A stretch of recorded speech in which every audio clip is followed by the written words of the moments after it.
Pelajar SD yang lagi melok kegiatan pramuka di Muaro Enim teberak pas mandi di Sungai Niru sama kawannya.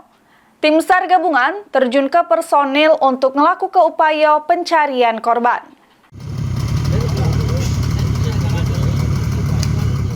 Apesnian yang dialami Nur Halimah, pelajar SD Negeri 22 Rambang Niru, Muaro Enim, dikabarkan teberak pas mandi bersama kawannya di Sungai Niru pada Rabu sekira jam 2:30 sore.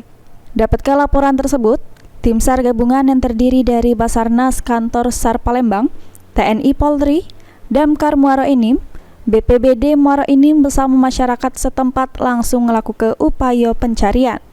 Pencarian dilakukan dengan menyusuri aliran Sungai Niru sejauh 5 km dengan gunakan perahu karet.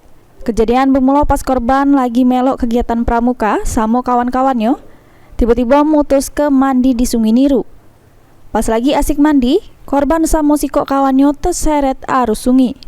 Ada warga yang selik kejadian tersebut, langsung terjun untuk ngenjuk pertolongan. Namun, cuma kawan korban bayi yang bisa diselamatkan, sedangkan korban terberak karena deresnya arus sungai. Mulyadi, PAL TV.